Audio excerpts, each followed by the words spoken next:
Bueno, para arrancar con nuestra exploración a fondo de hoy, quiero que pensemos por un momento en una figura muy específica. Esa persona, esa figura de autoridad silenciosa que existe en casi todas las familias o entornos laborales. Ujú. La persona fuerte. Exacto, la típica persona fuerte. Esa que parece sostener el mundo entero sobre sus hombros sin inmutarse en lo absoluto. Puede ser la hija que siempre se hace cargo de las crisis médicas de los padres, o la madre que resuelve toda la logística del hogar. O ese colega en la oficina que nunca rechaza un proyecto extra. Así es. Y que, ante la pregunta de cómo está, pues siempre ofrece una sonrisa automática y un todo bajo control. O un estoy bien. Es un perfil sumamente familiar para quienes nos sintonizan hoy. Y a menudo es el estándar de éxito y resistencia que la sociedad moderna nos invita a alcanzar. Claro, pero es un estándar que, desde una perspectiva clínica y psicológica, resulta insostenible y, francamente, altamente destructivo a largo plazo. Totalmente. Y por eso, el documento central que vamos a revisar hoy se titula Cuando el silencio comenzó a gritar.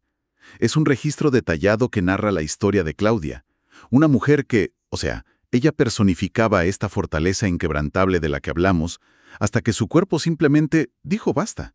Impuso un freno de emergencia. Así es, un freno total.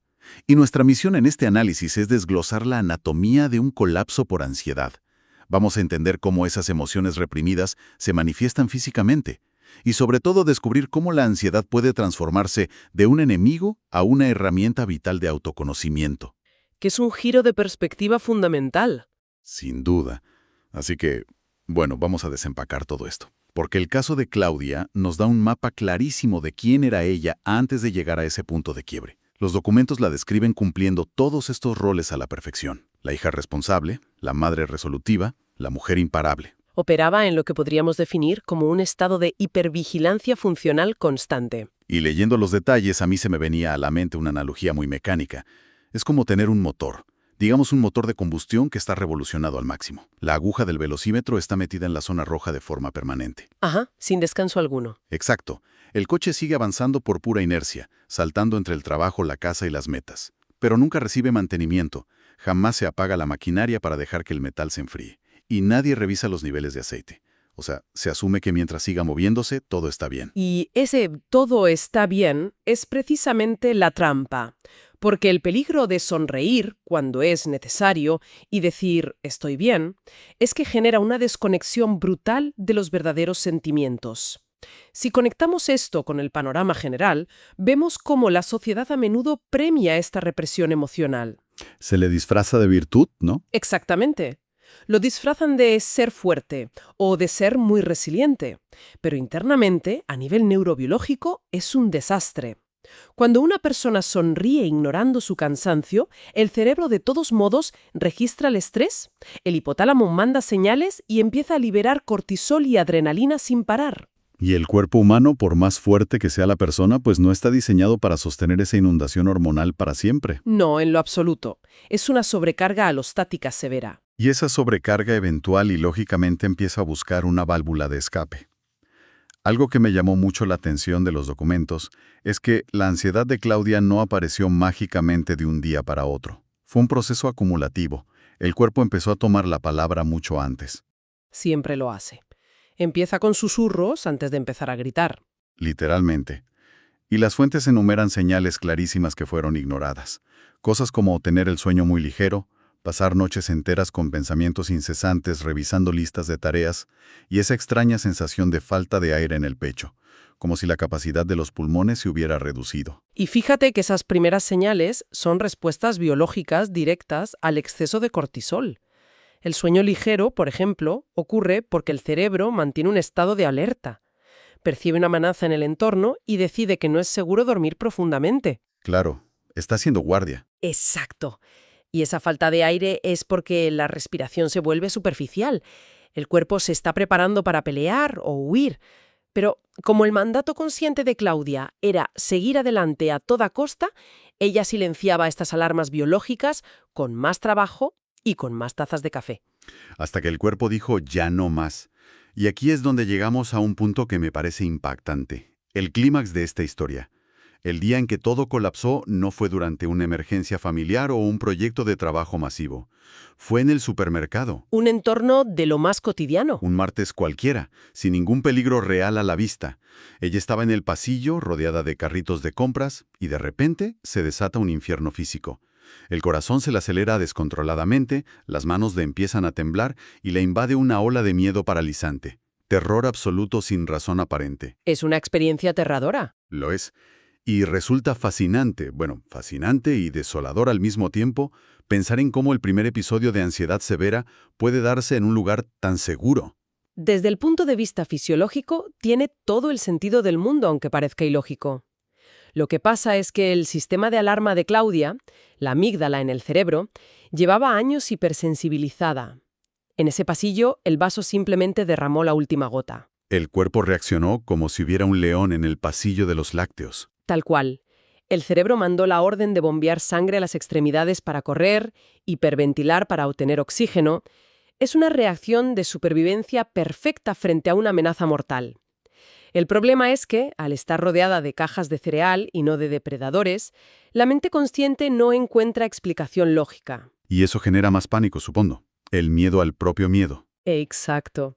El miedo a perder la razón o a estar sufriendo un infarto en ese mismo instante. Y sin embargo, leyendo lo que nadie vio, lo que estaba detrás de esa crisis, uno entiende perfectamente por qué el vaso se desbordó. El análisis que revisamos hace un inventario de ese silencio, una suma silenciosa que detonó el ataque. Las cargas invisibles. Exactamente. Menciona cosas muy específicas, una presión constante y autoimpuesta por alcanzar la perfección, el miedo a fallarle a sus hijos, la costumbre de guardarse todo el cansancio emocional. Y un factor crítico, la pérdida de su padre 2 años antes. Un duelo completamente no vivido. Así es. Como ella tenía que ser la fuerte de la familia y organizar todo, nunca se detuvo a procesar esa pérdida. Y aquí entramos en el condicionamiento infantil. A muchas personas, igual que a Claudia, se les enseña desde muy temprana edad que llorar es sinónimo de debilidad. Lo fascinante aquí es una cita clave del texto que dice: «El cuerpo no olvida lo que el corazón calla». ¡Qué frase tan potente! Y tan cierta a nivel médico. La energía emocional de un duelo reprimido no se evapora, se almacena como tensión muscular, altera el sistema inmunológico y cambia nuestros patrones de respiración. Cada lágrima contenida deja un registro físico. Aquí es donde se pone muy interesante la capacidad humana, o sea, el nivel de resistencia que tenemos. Es asombroso cómo alguien puede acumular tanto dolor, tanta presión y resistir durante años sin estallar de inmediato. Es una muestra de la fuerza del cuerpo humano, sí, pero una fuerza mal canalizada. Y el episodio del supermercado fue el catalizador que finalmente rompió esa estructura defensiva insostenible. Lo que nos lleva al punto de quiebre real. En los documentos se aborda la gran revelación de Claudia después de estos episodios. Ella comprendió que no estaba perdiendo el control ni se estaba volviendo loca. Simplemente necesitaba ayuda. Una epifanía que suena sencilla, pero que cuesta muchísimo aceptar. Imagino que sí, especialmente para alguien acostumbrado a resolverle la vida a los demás. Destaca mucho lo difícil que fue para ella aceptar la necesidad de detenerse, de bajarse de esa rueda de hámster en la que vivía. Para un perfil de alta exigencia, detenerse se percibe como una derrota personal. Pero lo hizo. Y las acciones concretas que tomó para iniciar su sanación son muy reveladoras. No fueron cambios mágicos ni retiros espirituales de un mes. Fueron pequeños pasos. Cosas como hacer respiraciones conscientes cada mañana antes de empezar el día. Pequeños ajustes que impactan directamente el sistema nervioso. También empezó a caminar sin el celular. Salir de su casa para simplemente escuchar su propio ritmo sin interrupciones. Y otro paso muy importante fue empezar a escribir sus sentimientos. Incluso cuando no sabía explicarlos lógicamente ni darles una estructura. Solo plasmar lo que sentía. Y, por supuesto, hablar con un profesional. Claro, buscar terapia fue fundamental en su proceso. Y fíjate por qué funcionan esos pequeños pasos. Al respirar de forma consciente, estimulaba el nervio vago y le avisaba al cerebro que ya podía desactivar la alarma de peligro. Caminar sin el celular la anclaba al presente. Y escribir sacaba la actividad cerebral del área reactiva y la llevaba a la parte analítica. Ordenando un poco el caos interno. Exacto. Y en terapia, ella logró algo crucial que llamamos reestructuración cognitiva. Aprendió a cambiar el paradigma. Se dio cuenta de que la ansiedad no era su enemiga, No era un invasor que venía a destruirla. Sin un sistema de alerta. Un sistema de alerta agotado, sí, por años de exigencia excesiva. Y esto plantea una pregunta importante para todos. ¿Cuántas veces solemos demonizar la ansiedad en lugar de simplemente sentarnos a escuchar lo que nos está pidiendo a gritos? Es un cambio de mentalidad radical. Ver la ansiedad como un mensajero brusco, pero un mensajero al fin y al cabo, que abogaba por su supervivencia. Le estaba diciendo, si sigues así, te vas a romper de verdad. La obligó a recalibrar su vida entera. Y vaya que lo hizo. La descripción de la vida actual de Claudia, detallada en las fuentes, nos muestra el resultado de este aprendizaje. Y me gusta mucho que el documento es honesto. Hoy, Claudia no vive una vida mágica y sin miedo. Aclara perfectamente que ella sigue sintiendo miedo o estrés en ocasiones. Porque el estrés es parte de la condición humana. No se puede eliminar. Exactamente. La diferencia ahora es que vive con conciencia. Ha desarrollado nuevas habilidades. Ahora es capaz de reconocer esas señales tempranas de las que hablábamos. Si nota que respira corto, frena. Además, aprendió a descansar sin sentir culpa. Que es un desafío gigantesco. Enorme. Y lo más hermoso de su proceso, creo yo, es que se permitió llorar lo que no lloró en su momento. Vivió el duelo de su padre y soltó esa armadura pesadísima. Recuperó la soberanía sobre su propio bienestar, dejando que su vulnerabilidad ocupara un espacio legítimo. Entonces, si miramos toda esta historia, ¿qué significa todo esto? ¿Cuál es la moraleja de este análisis? Significa que necesitamos una redefinición urgente de la fuerza. La verdadera fortaleza no radica en apretar los dientes y resistirlo absolutamente todo hasta romperse. Para nada. Radica en tener el valor, la inmensa valentía de escucharse a uno mismo.